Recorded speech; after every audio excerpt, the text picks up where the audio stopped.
All right.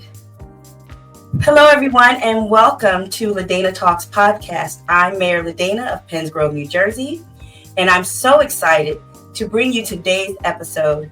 Our guest today is someone you may know from his transformative work in Newark. He's been a tireless advocate for community, equity, and helping historically disadvantaged populations. But today, he's here to connect with all of us in South Jersey. We have with us the mayor of New Jersey's largest city, Mayor Ras Baraka of Newark. Now, Mayor, is it Ras or Raz? Because there's always a discrepancy about how to pronounce your name. Yeah. It's Raz, really, Raz Baraka, but it's all good. Okay, we have Mayor Ras, everyone. Get that. Ras Baraka. Put some respect on his name now. He's currently running for governor of New Jersey in the 2025 primary. We'll be diving into his vision for the entire state, including what he plans to do for us here in South Jersey. Now, let me say from the beginning, I have a special appreciation for Mayor Baraka, because when I was being attacked by a racist law firm, disparaged and called vile names, Mayor Baraka publicly stood up for me. And for me, it was a demonstration of courage and character. And I want to thank you publicly for that. Oh, no problem. Definitely. Mayor Baraka, welcome to the show. How are you today? I'm good. Long day. Good. I bet it has been a long day for you. Now, for those in South Jersey who may not be as familiar with you or your work, you were first elected in May of 2014 as mayor of the third oldest city in the country. That's Talk right. about your history with Newark. Well, my family has been in Newark for almost 100 years, actually. Came up from the South, like most of us did. They were actually looking for New York and wound up in Newark. And, my father obviously is a writer, poet, activist. Was my mother a writer, dancer, actress? They were activists in the community. I grew up in that household as well. I actually ran for mayor at 24 years old. Wow. With $10,000 I raised from fish fries and poetry readings. And I got creamed by Sharp James, then was the mayor. But I ran actually 16 years in a row for office and lost until I actually won anything. Wait, you ran for 16 years in a row? Yeah, it took me 16 years. Yep. Now that's determination. So that what that says is, people, if you lose the first time, don't give up. Keep trying. Right. No, absolutely. Now, can you share a little bit about how you got into public service and what drives you as a leader? Well, I was a substitute teacher, then a teacher, then a vice principal, and a principal. I was in the public school system for over 20 years in Newark. During that time, I was a community activist and, doing community-based kinds of things around feeding and clothing, educating people, providing opportunities for young folks in the city. But during that time, I also engaged in politics, just really to put our ideas on the table, to challenge the folks in power, to make sure that our concerns were being met and addressed, which is what got me into politics in the first place. So while I ran for mayor, and after that for councilman at large a few times, and then a South Ward councilman, which I actually won. I have been engaged in that since 1992, 93, before we made a decision to run for office. So you were actually a councilman before you became mayor? Yep, I was a council person of the South Ward that I won in 2010. Okay. Right, I won in 2010, the councilman. I was actually a deputy mayor some time ago. Before that, I believe 2005, I was appointed. Sharp James appointed me as a deputy mayor. I did that for $1 and was a vice principal at the same time. While I was the councilman, I was a principal of Central High School, at the same time as well. I was the councilman for 4 years, one term, and then Cory Booker went to the United States Senate. The seat became available. I ran and won. And you won. Yeah. And you've made quite a name for yourself as a community-focused leader in Newark, especially in helping disadvantaged populations. Can you tell us about some key initiatives you spearheaded in Newark that you're proud of? Well, by God's grace, we've been able to work together with many different organizations and folks to do a bunch of things. One, we reduce violence in the city to a 60-year low. Hasn't been this less violence or homicides in the city since John F. Kennedy was the president of the United States. Definitely something to be proud of. We we have used people's Section 8 vouchers that they get for housing, public housing, and turned those into mortgages and put people into homes. We've partnered with the Urban League to take folks who couldn't afford a home and give them an affordable mortgage, brand new home with affordable mortgage, 1 and 2 family homes. So they get instant equity. I mean, those are things that we're doing around trying to reduce the wealth gap. We've expanded broadband to every park and doing every housing project in the city now, so people can get affordable internet for as low as $20.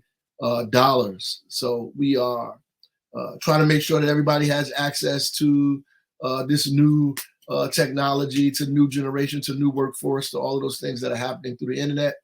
And so we're expanding it throughout the city. I mean, those are just a few things that I think have been helpful in the city, and creating a land bank, which helps us create more affordable housing in the city at the same time. You have done so many things for your city, and if you can do that for Newark, you could do it for everyone in the state, statewide. And I believe in that. I believe in you. I know you can do that. Thank you. Speaking of your candidacy for governor, historically, there has always been this divide or separation, if you will, between North Jersey and South Jersey, due to the North being more industrialized because of its close proximity to New York, while the South remained rural and agricultural. North Jersey has always had a more political influence than South Jersey. What do you plan to do to change that? Well, I mean, I think because of these destruction of these lines and things like that has become less important than it was in the past. These county chairs, though they're an important part of the democratic process in New Jersey, they have less authority to dictate who's on the line, who gets what position, which kind of frees up people to begin to do things on their own, and makes candidates have to come and address individuals, families, organizations in order to get their vote and let people know who they are, which helps tremendously to do that. But it's also important that we partner with folks around the state of New Jersey, and not just and before people were keying on specific counties that they thought they can get votes at, because of that county line. But now that that's gone, I don't think that has the same weight. But I was saying it's important for us to have relationships with key folks across the state of New Jersey who are doing incredible things and who need services for their communities, who are working to get services for the community, and partner with them up and down the state, whether it's South Jersey, Central Jersey, North Jersey, to treat people fair and equally and try to respond to the needs of those communities, right? And so that would include everybody, not just a few power brokers in the cities that they represent. What do you see as some of your biggest challenges facing our state right now? And how do you plan to address them as governor, especially ensuring South Jersey is heard and represented? Well, I think affordability is probably the number one issue the state has. People can't afford to live here, stay here, grow for here, develop a family here, expand their business here. It's important for us. And at the center of those is housing and healthcare. Like, housing is just not affordable in the state, which is why Senator Singleton's bill is incredibly important, trying to get folks to build more housing across the state of New Jersey. We're almost 250,000 units short of affordable housing. So it's important for us to have a huge public works project to begin to build public housing across the state in cooperation and in tandem with local leaders and local advocates coming together, figuring out a plan for specific municipalities and specific regions, starting with building housing around areas where there's transit and expanding transit so that people are not left out of employment and jobs, like expanding transit to areas in South Jersey, areas in Warren and Sussex County that doesn't have the kind of robust transit systems that other municipalities have to give people access to employment and goods and services. So that's important. I think housing and transportation go together, and making sure that we create housing and reduce the affordability or reduce the high cost of living in the state of New Jersey. And healthcare is another part of that, like Yes, it is. growing hospital costs, growing insurance costs, trying to really put a cap or get under control these hospital costs that are varying from hospital to hospital and really getting out of control and driving insurance costs up. The insurance companies have made double and triple the profits they've made during and after COVID, and they've never passed those savings on to the public health system or to ratepayers. It's important for us as the government, the state government, to begin to regulate these agencies so we can drop health costs, stabilize health costs in this state, and that's something important that needs to be done. Absolutely. Immediately, right? And then also we need to get under control these taxes, right? And that's because people aren't paying them fairly or evenly. The super wealthy in our state get tremendous tax breaks, and we have to figure out how to rein those folks in, how to tax them fairly so that middle class and working class families aren't bearing the burden of the high cost of living in the state of New Jersey. That we even that out so that it's fair, and that we use those revenues and resources to invest in working families here in New Jersey. Yeah, and it's reassuring to hear that you're thinking about all of this. That's very important, especially to South Jersey. And I know for my town, for Pennsgrove, we lack, as you mentioned, affordable housing, transportation. We have a bus that runs, once in the morning and once in the evening. So people have a difficult time, getting to jobs, wherever the jobs are. So that's definitely one of the challenges that we face in Pennsgrove. Right, and those are things we got to deal with. Yep. Yeah, absolutely. Now, what separates you from all the other prospective candidates for governor? Because you have a few opponents. Right. And it's a great thing to have all these folks in the race. The reality is we just don't need another good Democrat, right? We need Ras Baraka, right? And I think there's a difference between a good Democrat and the things that we do. One, there are a lot of people that are in this race that have never done any of the things that they're talking about doing, who are selling us ideas and dreams, who've not worked to make these things happen. I'm an executive and administrator of the largest city in the state of New Jersey with probably the biggest problems in the state. By the time noon comes, I've probably wrestled with more problems than these folks have to deal with in the entire year. Yeah. And it gives us the expertise, the unique position to be able to tackle the problems that the state has, right? And I'm not the only executive that's joining this race, but I'm certainly the one that has the largest, city, the largest population, the huge amount of problems with the median income or the average income being about $36,000. Other municipalities, their average income is over $100,000. We have less to work with, more to do to be able to stabilize families, economies. I've actually brought businesses to the state of New Jersey because I had no choice. We built affordable housing because we had no choice, right? So these are we've been very creative about how we dealing with our issues. And I always say people that are closest to the problems also closer to the solution.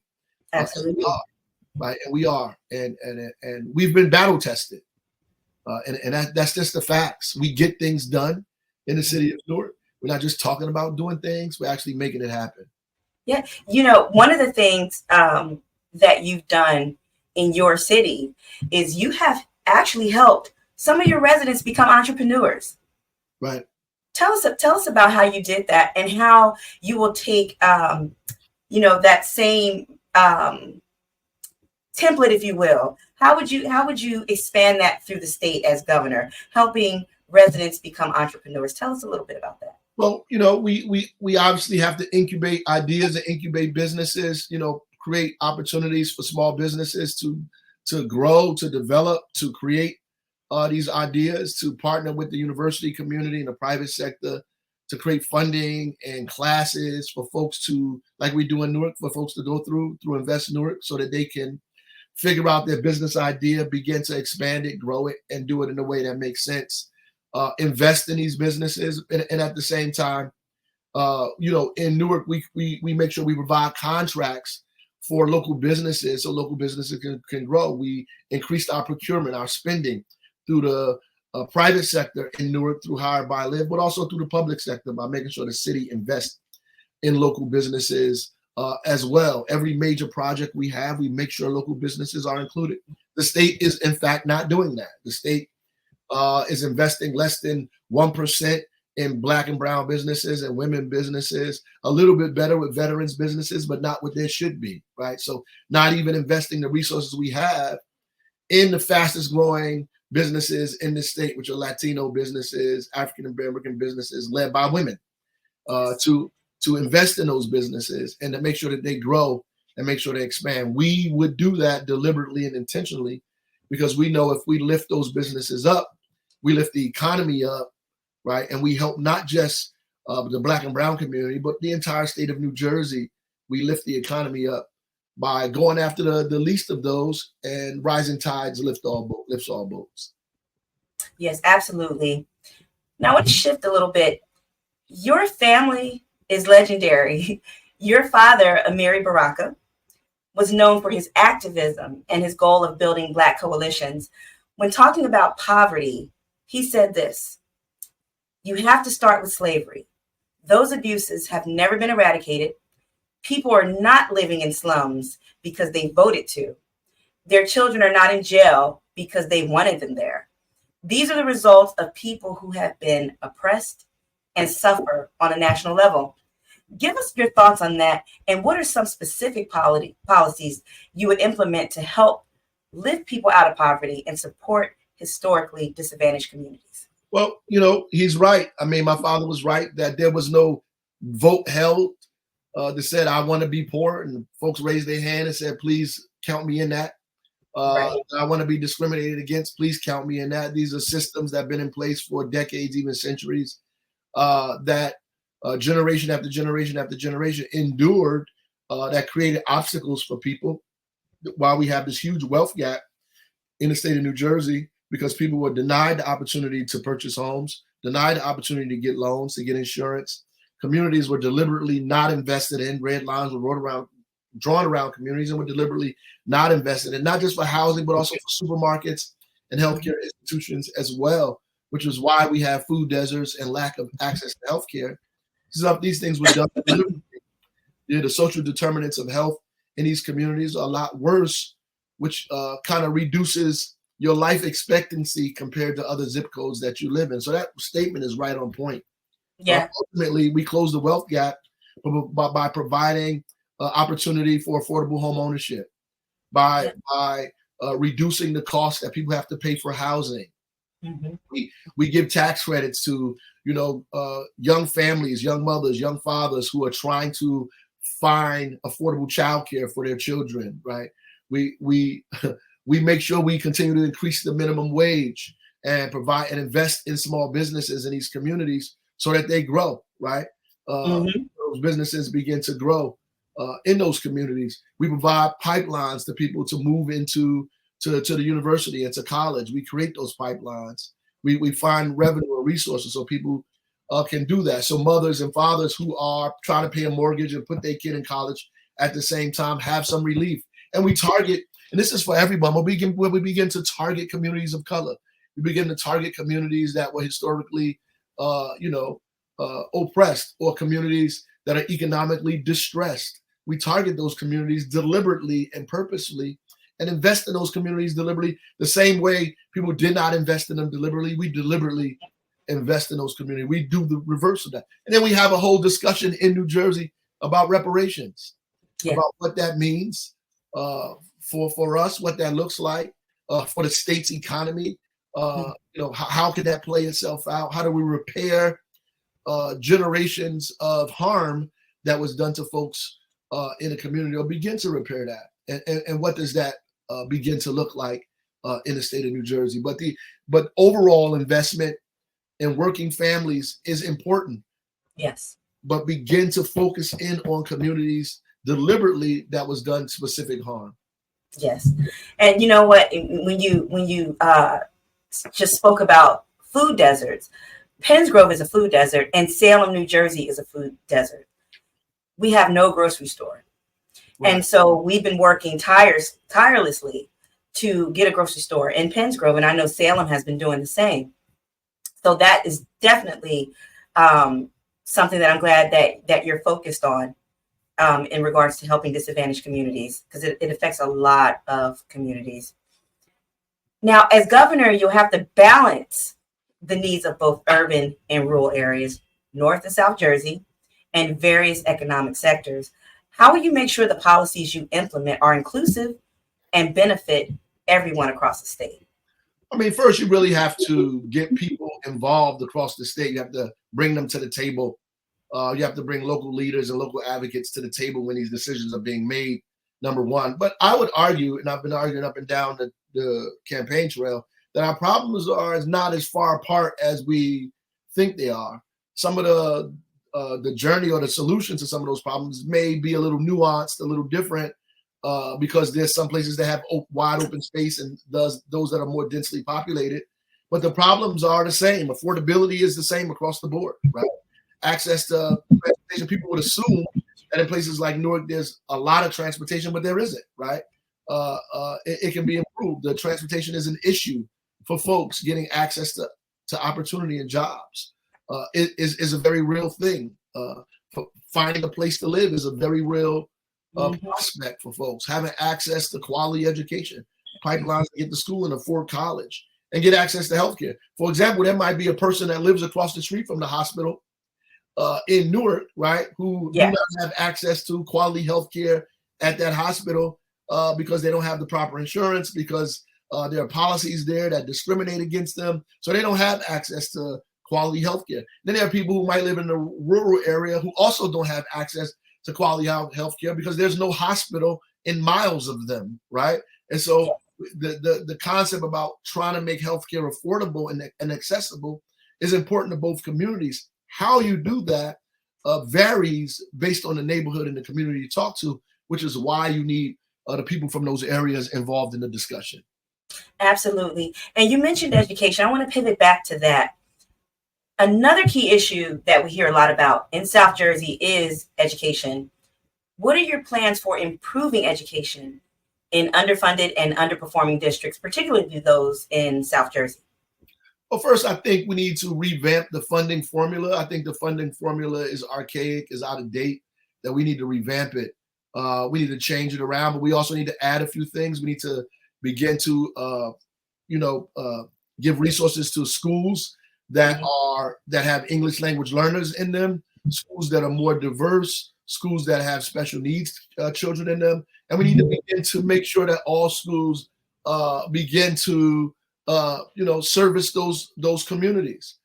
We also need to make every school a community school, that are community-based models in schools, whether it's traditional public school or a charter school. They have to be community-based schools. They must have community-based organizations in them.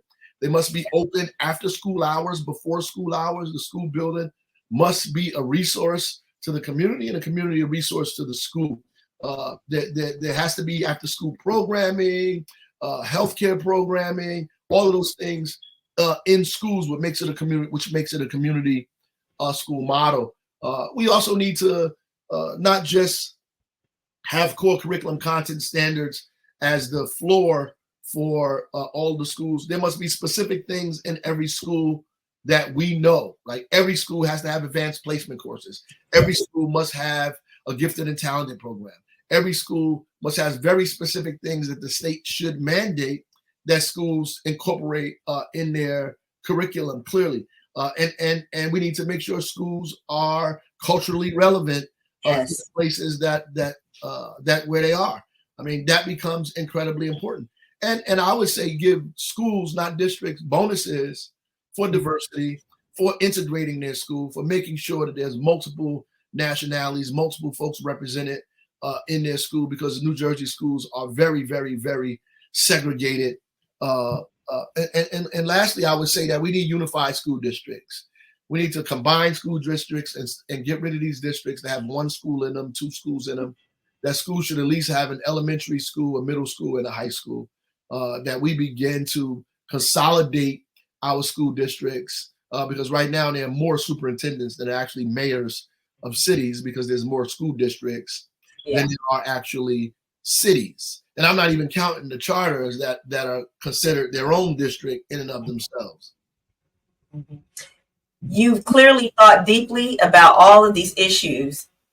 So for our listeners who are excited about your campaign and they want to get involved, how can South Jersey residents support your vision and help you get elected? Well, I would say go to our website, rasforgovernor.com. You could go to the volunteer area, figure out how you volunteer for the campaign. If you want, you can also put in there, I want to hold a house party, which is I'll come to your house, to your backyard, to your living room, to the local bar, to the community room if you want, and bring your friends and family there, and we can have a great discussion, chop it up about the issues that are important to us in the state, kitchen table issues that affect you and your families. Those are the best ways that you can help our campaign. Or you could take $5, $10, $20 and go there and donate to the campaign. And you can give us $5 a month to the end of the campaign, $10 a month to the end of the campaign, and help us. Everything helps. That's right. And help us get to our goals. Absolutely. Yes. And it's great to know that people here in South Jersey and all over the state of New Jersey can be a part of this movement. Now, you know as well as anyone that being governor is a major responsibility. What do you see as the most important role of the governor in serving the people of New Jersey, and how will you ensure you're fulfilling that role effectively? Well, I'll tell you this. The wealthy families and wealthy individuals and corporations in New Jersey have money to pay for lobbyists. They pay for folks to make sure their interests are being held, taking into consideration that what they want and what they desire is on the books in New Jersey, that the legislators are talking about these things. Everybody else relies on the governor of the state of New Jersey. Our taxpayer dollars is the money you spend for me to go and represent the people of New Jersey, all of us, to make sure that our ideas, our concerns are at the table. And you can bet that you can go to sleep at night and rest assured that Ras Baraka for governor will be there representing and fighting for what's good and what's right for your family at that state house, every single day. Unbought and unbossed, always have been, always will be. One of the things that I like about you, Ras, is you're very approachable. And I think that's important. That's an important characteristic of a governor for, other elected officials to be able to reach out to you and share their needs with you, and for you to be able to listen and take an interest in what they're saying and try to help. And that's one of the things that I love about our current governor. He was very instrumental in helping us move Penns Grove forward. And I believe that you as a governor would do the same for underserved communities and for every community. That's right. Before we wrap up, I want to ask you, what legacy do you hope to leave as governor, and how do you envision New Jersey changing under your leadership, especially for communities that have been historically left behind? Highlight our diversity, bring our community together, strengthen our transportation infrastructure, build tens of thousands of more units of housing to drive costs down in the state. Will be my legacy, and make sure New Jersey looks like New Jersey, that our government looks like the diversity of this state, that the people that are benefiting from, the growth of this state look like how the state looks, that we talk about that disparity study, that we blow that completely out of the water, that we go from 0% to 20, 30% in a few years, that we invest in ourselves, invest in our families, and Black and brown people, South Asians, everybody, working families in New Jersey will be a part of that. Excellent. Now, I cannot let you go without asking this. You were on the convention floor when Kamala Harris was nominated. What are your thoughts about the state of national politics and the candidacy of Kamala Harris? What are your thoughts about that? Well, I'm super excited about Kamala Harris. I think she's brilliant. She's probably one of the most qualified folks that we've had in a long time that's running for president. I was at a men's event that we had, and one of the guys came up and said, I don't think she's qualified. I said, it's qualified as who? Ronald Reagan? I mean, the man was an actor, and they running around saying he was the best president that they had. Ultimately, this woman was a prosecutor, an attorney general, a vice president of the United States. She probably has the most qualifications than anybody. She has joy and laughter in her heart. She can, with the best, fight with the best of us out here, represent us well, and still do it in a way that brings our community together. I think she has us in mind. Yes. And that's incredibly important. I'm super excited about it. That debate showed us that she was prepared to lead, and we just need to give her the opportunity to, in fact, do that. The irony is that people have all this stuff to say.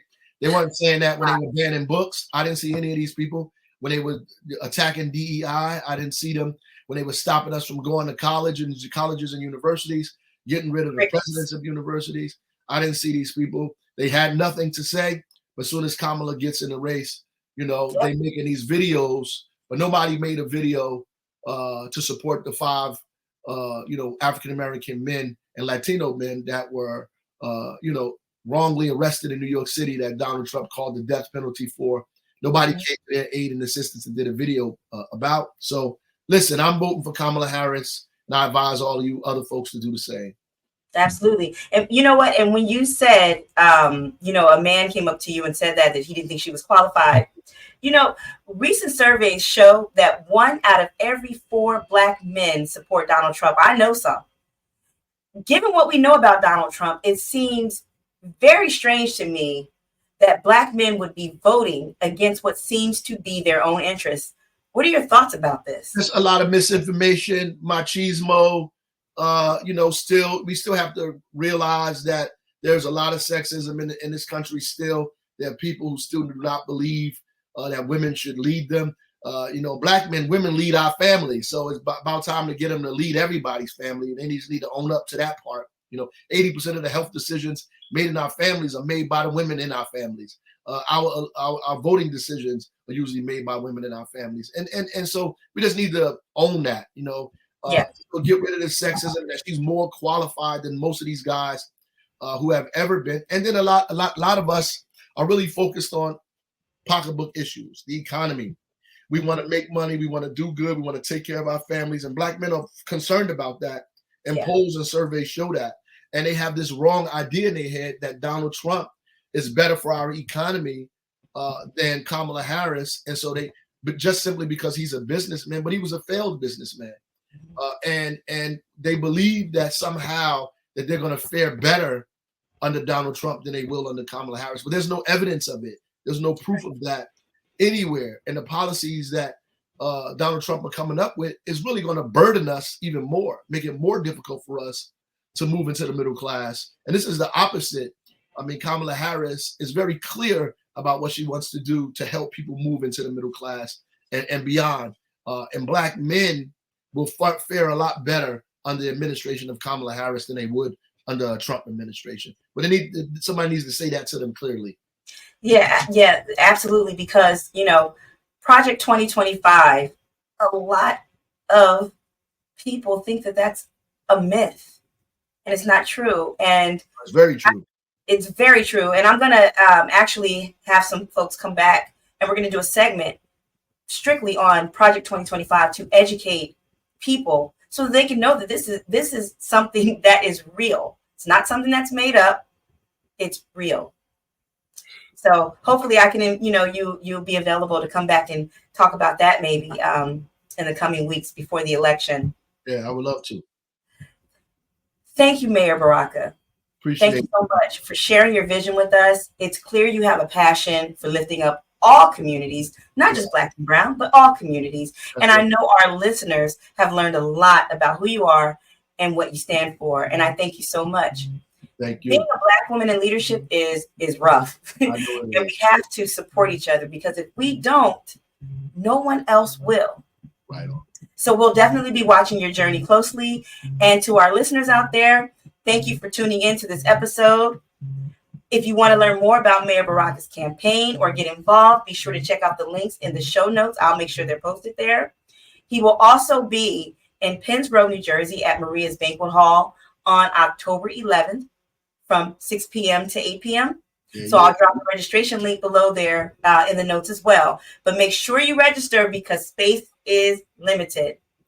Until next time, I'm Mayor LaDaena Londo. Stay informed, stay engaged, and keep pushing for progress in your community. And we'll see you soon. See you Thank soon. you. Take care.